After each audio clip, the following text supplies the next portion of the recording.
మనల్ని ఎవరూ చూడడం లేదు అని తప్పు చేయకూడదు. అందరూ చూస్తారని అప్పు చేయకూడదు. జీవితంలో ఈ 2 పెద్ద ముప్పునే తెచ్చిపెడతాయి. కాస్త జాగ్రత్తగా ఉండు. మనుషుల్లో మార్పు అనేది చాలా సహజం. ఎలా మారాలి అన్నది వివేకం చెబుతుంది. ఎప్పుడు మారాలి అన్నది అనుభవం చెబుతుంది. అసలు ఎందుకు మారాలి అన్నది నీ అవసరం చెబుతుంది. నిజమే కదా! జీవితంలో నువ్వు మాత్రమే ఎదగాలి అనుకున్నప్పుడు నువ్వు పడిపోతే పట్టుకోవడానికి ఎవ్వరూ ఉండరు. మనతో పాటు మన చుట్టూ ఉన్నవాళ్ళు కూడా ఎదగాలి అని అనుకున్నప్పుడే నువ్వు పడిపోతే పట్టుకోవడానికి 10 చేతులు వస్తాయి. నీకంటూ 10 మంది మిత్రులు ఉంటారు. అర్థమైంది కదా! స్వార్థంగా ఎప్పుడూ ఆలోచించకూడదు. ఇతరుల మంచి కోరితేనే ఆ మంచిలో నీ జీవితం అనేది మంచిగా మారుతుంది. నీకు నచ్చినట్లు నువ్వు బ్రతకాలి అంటే ధైర్యం కావాలి. ఎదుటి వారికి నచ్చినట్టు బ్రతకాలి అంటే సర్దుకుపోవాలి. ప్రపంచమంతటికీ నువ్వు నచ్చాలి అంటే నువ్వు నవ్వుతూ బ్రతకాలి. అప్పుడే నీ జీవితం అనేది మంచిగా ఉంటుంది. గుర్తుంచుకోండి, అందమైన జీవితం ఒక అద్భుత కల్పన మాత్రమే. ఎందుకంటే ఊహకందని అద్భుతమే జీవితం కాబట్టి. నీ మనసు గాయపరిచిన వారిని మర్చిపో, కానీ నిన్ను ప్రతిరోజు ప్రేమించే వారిని గుర్తుంచుకో. నిన్ను ఏడిపించిన గతాన్ని మర్చిపో, కానీ నీ చిరునవ్వులకు కారణమవుతున్న వర్తమానంపై దృష్టి సారించు.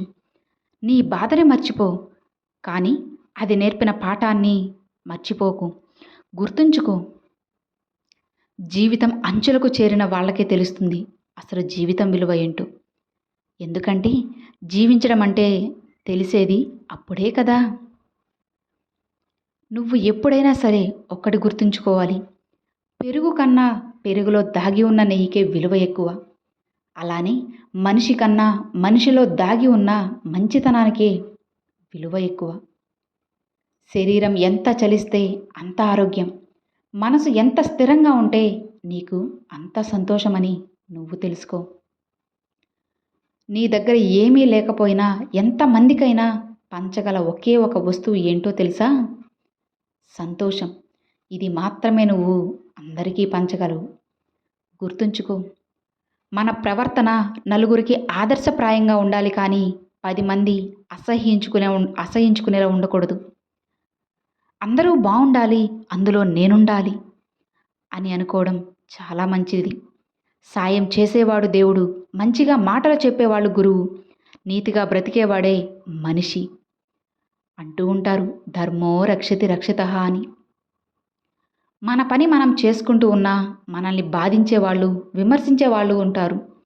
కానీ మనం ఒక్క మాట గుర్తుపెట్టుకోవాలి, ఆటలో గోల చేసేది ప్రేక్షకులే కానీ ఆటగాళ్ళు కాదు. ఆటగాళ్ళు గోల చేస్తే విజయాన్ని ఎలా సాధించగలరు?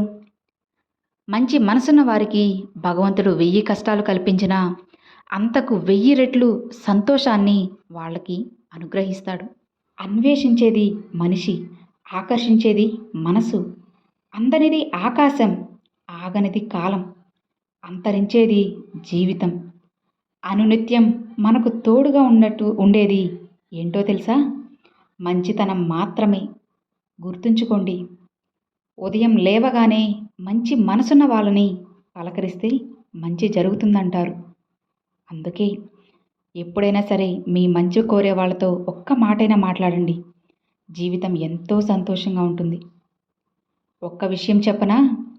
జీవితం అనేది చాలా చిన్నది. మిమ్మల్ని ప్రేమించే వారితో, మిమ్మల్ని అభిమానించే వారితో, మిమ్మల్ని ఇష్టపడే వారితో వీలైనంత వరకు ఎక్కువ సమయం గడపడానికి ప్రయత్నించండి. అందరూ కూడా మనసుంటే రా అనేది ప్రేమ, డబ్బులు ఉంటే రా అనేది బంధువులు, ఏమీ లేకపోయినా పర్వాలేదు నేను నీకు తోడుగా ఉన్నాను, నువ్వు నాతో రా అనేది నిజమైన స్నేహం.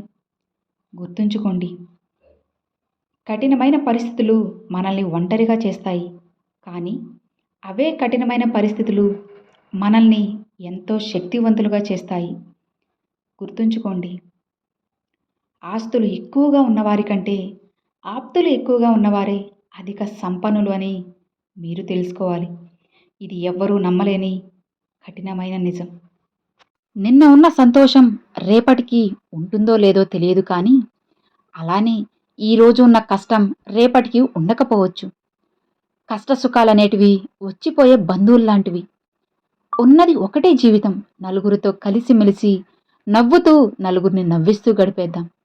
అప్పుడే కదా మనం సంతోషంగా జీవించగలం. మనిషి బ్రతకడానికి పెద్దగా ఖర్చుండదు. కానీ ఎప్పుడైతే నేను ఎదుటివారిలా బ్రతకాలి అని అనుకుంటారో అప్పుడే తను ఎంతో ఖర్చుని చేయాల్సి వస్తుంది. గుర్తుంచుకోండి, లైఫ్ అంటే మార్పు. ఏ 2 రోజులు ఒకేలా అస్సలు ఉండవు. అలా ఉంటాయి అనుకోవడం మీ భ్రమ. మార్పుని అంగీకరించి మొండిగానో తెలివిగానో ముందుకి పోవడమే. ఆగి ఆలోచిస్తే శూన్యం తప్ప నీకు ఏది కూడా అస్సలు కనిపించదు. ప్రయత్నం అనేది ఎప్పటికీ వృధా కాదు. ఓటమి ఎప్పటికీ శాశ్వతంగా ఉండదు. కొన్నిసార్లు చిన్న ప్రయత్నం కూడా నీకు పెద్ద గెలుపుని తీసుకువస్తాయని నువ్వు తెలుసుకోవాలి. భయపడుతూ కూర్చుంటే బ్రతకలేవు. తప్పో ఒప్పో ఒక్కసారి చేసి చూడు, అడుగు వేసి చూడు. గెలుపైతే నిన్ను ముందుకు నడిపిస్తుంది. ఓటమి పాలైతే తర్వాత నువ్వు ఏం చేయాలో నీకు నేర్పిస్తుంది. గుర్తుంచుకో, నిర్లక్ష్యం అనే పదం చాలా చిన్నది, కానీ దానివల్ల కలిగే గాయం మాత్రం చాలా పెద్దది.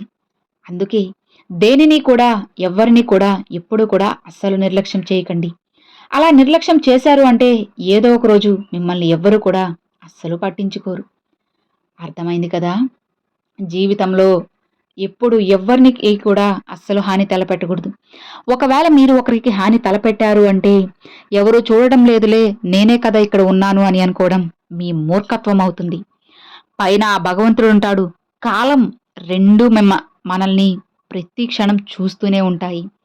ఏదో ఒక రోజు మనం చేసిన పాపాలకి ఖచ్చితంగా శిక్ష అనేది పడుతుంది. అది ఏ రూపంలో ఎటు నుంచి వస్తుందో అస్సలు మనం చెప్పలేము. కాబట్టి కాస్త జాగ్రత్తగా ఉండండి. ఎవరు ఎలాంటి వాళ్ళో తెలుసుకొని మసులుకోండి. అందరూ నా వాళ్ళే మంచి వాళ్ళే అని అనుకోవడం కేవలం మన మూర్ఖత్వం అవుతుంది. అందరూ నాలానే మంచిగా ఉంటారు, మంచిగా మాట్లాడతారు అనుకుంటే అది నీ భ్రమ మాత్రమే అవుతుంది. అలా ఎప్పుడూ అనుకోకు. నువ్వు నీలానే ఉండు. ఎవరి కోసమో ఎవరి మనసు గెలుచుకోవాలని నీ జీవితాన్ని నువ్వు నాశనం చేసుకోకు. అర్థమైంది కదా? సంతోషంగా ఉండు. ఉన్న జీవితాన్ని మంచిగా జీవించు. గడిచిపోయిన గతాన్ని తలుచుకుంటూ రాబోయే భవిష్యత్తు గురించి ఆలోచిస్తూ ఉన్న ఈ క్షణాన్ని ఎందుకు నువ్వు నాశనం చేసుకుంటున్నావు? ధైర్యంగా ఉండు. ఆ భగవంతుడు ఎప్పుడూ తోడుగా ఉంటాడు. అర్థమైంది కదా? Thanks for watching friends.